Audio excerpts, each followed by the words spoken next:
This Pokemon in Shang-Chi.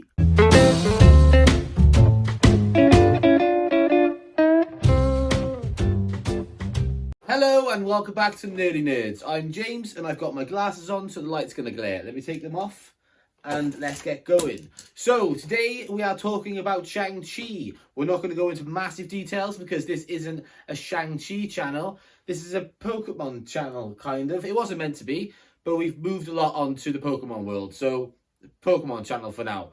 But Shang-Chi somehow hit our nail on the head because Shang-Chi has some Pokemon in it. Now, they're not actually Pokemon. It is because the film is based on Chinese myth. Well, I know that Chinese myth is a part of the film. I don't know whether it's the main feature. But before I go any further, there's spoilers coming your way. They're not massive game-breaking spoilers, but they are going to ruin your film if you are going there for a clean slate. So maybe click off and click back on once you've seen it. See you then. So yeah, the film Shang-Chi is about a crime-fighting karate man. He is basically the son of the leader of the 10 Rings. I don't know how much you guys know Marvel, but basically he's the son of the fucking orange dude. What's his name? Not Tangerine. What's his fucking... the Mandarin. I knew it straight away. Anyway, so you have the son of the Mandarin. He gets into trouble with his dad. Basically, his mum dies. Shit happens. He's not very happy. His dad takes him in. His dad beats the shit out of him until he becomes a true warrior of the 10 Rings. And basically sends him out to kill the guy who killed his mum. I didn't tell you that, but I don't need to tell you the whole film because this isn't a film review. This is me telling you what happens later in the film, which is why it's a massive spoiler, because they go to a place with mythical creatures. Sorry, I got really excited then. I don't know if that was too hyped. Basically, he goes to a place with mythical creatures, a place called Ta Lo, if I remember correctly. And basically, it's the land where his mother came from. She was a, mythical goddess-style character. I'm not really sure what she was. Again, not a Marvel review. Not a huge knowledgeable person when it comes to Marvel. I just know bits and bobs.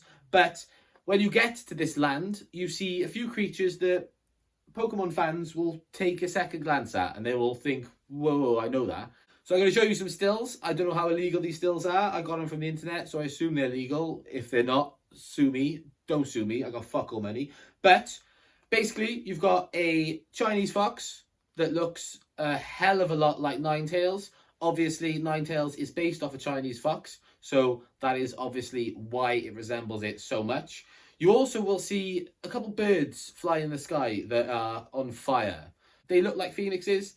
They also look a hell of a lot like Moltres. Guys, it's bloody a bunch of Moltres in the sky, and I promise you now, it is probably the most accurate one out of them all. Ninetales looks bang on, but so do the Firebirds.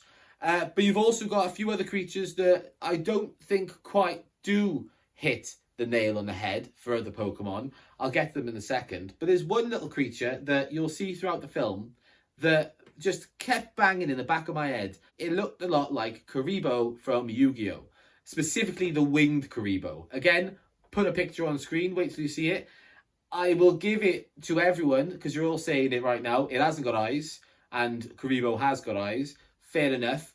Yeah, hit me with a stick. But it does look a lot similar. Do you not agree? I think it looks a lot the same. Anyway, you've also got a big lion, tiger. I think it's more of a lion, big motherfucker. They're big beasts, basically. They look a lot like the lion gargoyles that you would have on Chinese buildings and big, monasteries. And I don't know if monasteries is the right word. What's a monastery? A monastery is where you find...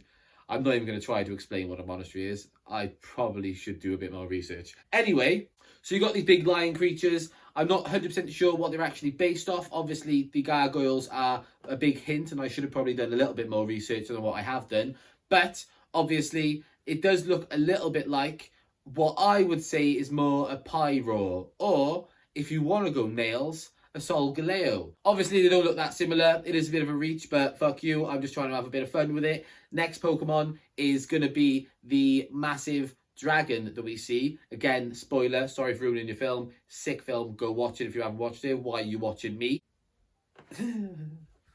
The big dragon is basically big water dragon, big big bluish, reddish dragon. I'll get a picture on the screen. In a few pictures I've seen it, it looks different, but in the film it was rather blue. It doesn't look anything like any Pokemon. If I was going to put it in a bracket with a Pokemon, I think that Drampa is possibly based off what this dragon would be based off. They don't look very similar, but they do sort of have the same sort of tones in their colours. Again, massive reach. I'm sorry, I'm ruining your film, but it could be a Drampa. I could go with Drampa. I'll say Drampa. Fuck it. And the last thing we speak about, again, this is only a short video. We're just trying to have a little chat about Shang-Chi. The last creature that you see is a big Soul Eater. Now, I'll be honest with you, the Soul Eater is probably the least like any Pokemon you will see. However, there is a moment in the film, and I won't completely ruin it for you. Like I said, if you haven't seen it, I don't know why you're watching me, but I'm not going to completely spoil everyone's parade. But there is a point in the film where it does look a tiny bit like Lunala.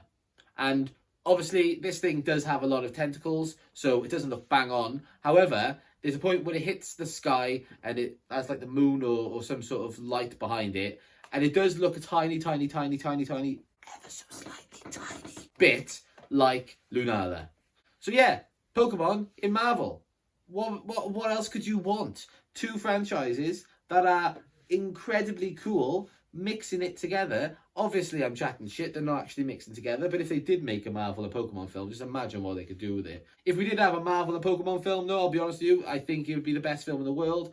You'd have like Thor and Pikachu fighting it off against, I don't know, Iron Man and Duraludon, and they go on a mad one. And then you'll have like, I don't know, Human Torch with Charizard. Imagine that. I've just created a film. Anyway, thank you for watching today. I appreciate you all. Please subscribe so that you can get entered into the competition to win either Brilliant Diamond or Shining Pearl. And also, please, would you put a like on the video? I know I sound like a dweeb for asking. I fucking hate asking. However, it really does help. And I appreciate every one of you for being a part of the journey. Thank you very much for joining me. I'll see you guys on Wednesday when we open either some Evolving Skies or Shining Fates or even Hidden Fates. I tell you what, I'll throw Hidden Fates into the mix if we hit 50 likes. I've never hit 50 likes, but I'll happily crack into my ETB that I was going to keep sealed for 30 years and just have it in my collection to show my kids that I have one day. But I'll put it on the line for 50 likes. So I'll see you guys on Wednesday. Cheers. If you enjoyed that video, why not subscribe?